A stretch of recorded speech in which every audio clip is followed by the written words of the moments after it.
സുഹൃത്തുക്കളെ, ഞാനിപ്പോൾ ഉള്ളത് ജമ്മു കാശ്മീരിലെ കട്ര എന്ന സ്റ്റേഷനിലോട്ടോ. ഇത്രയും വൃത്തിയുള്ള ഒരു റെയിൽവേ സ്റ്റേഷന് ഞാൻ കണ്ടിട്ടില്ല. ഞാൻ കണ്ടുകയറാൽ ഇന്ത്യയിൽ കേട്ടോ, അതായത് ഇന്ത്യയിൽ ആദ്യമായിട്ടാണ് ഇത്രയും വൃത്തിയുള്ള ഒരു സ്റ്റേഷൻ കണ്ടിട്ടുള്ളത്. പിന്നെ ഓരോ 2 മണിക്കൂർ ഇടപെട്ടിട്ട് ഇത് സഫായി, അതായത് ക്ലീൻ കറട്ടോ. ഇനി ഡൽഹി ആയിക്കോട്ടെ, ഒരുപാട് വലിയ വലിയ സ്റ്റേഷൻ ആയിക്കോട്ടെ, ഇത്രയും വൃത്തിയുള്ള ഒരു സ്റ്റേഷൻ ഞാൻ ആദ്യമായിട്ടാണ് കാണുന്നത്.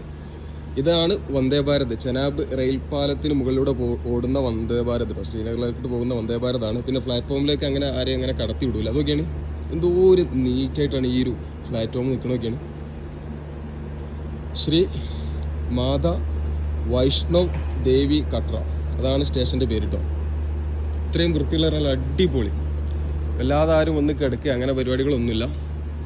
അപ്പോൾ ഏതായാലും ഉഷാറായിട്ടുണ്ട്. ഇതേപോലെ എല്ലാ സ്റ്റേഷനും ഇതേപോലെ ചെയ്യാൻ പറ്റൂല. കാരണം എപ്പോഴും പ്ലാറ്റ്ഫോമിൽ നല്ല തിരക്കുണ്ടാകും. ഇവിടെ തിരക്കില്ല, അതുകൊണ്ടാണ് ഇത്രയും നീറ്റായിട്ട്. പിന്നെ ഒരുപാട് ടൂറിസ്റ്റുകളും അതേപോലെ ഈ ഒരു മാതാ വൈഷ്ണവ് ദേവ് മന്ദിറിലേക്ക് വരുന്ന ഒരുപാട് ആളുകളും വരുന്നൊരു ഏരിയയാണ്. അതുകൊണ്ട് കുറച്ചൊരു വൃത്തിയും കാര്യങ്ങളൊക്കെ വേണം. ഏതായാലും സംഭവം ഉഷാറായിട്ടുണ്ട്, അടിപൊളി. Cool and calm railway station. എൻ്റെ ബാക്കിൽ നോക്കിയാണ് അതിൻ്റെ അത്രയും ഉയരത്തിൽ പോകണം കേട്ടോ. ആ മാതാ വൈഷ്ണവ് ദേവ് ക്ഷേത്രത്തിലേക്ക് 14 കിലോമീറ്റർ സഞ്ചരിക്കാണ്ട്. അതായത് ഇവിടെ നിന്നല്ല, മാർക്കറ്റിൻ്റെ അവിടെ നിന്ന് 14 കിലോമീറ്ററോളം സഞ്ചരിക്കാണ്ട്.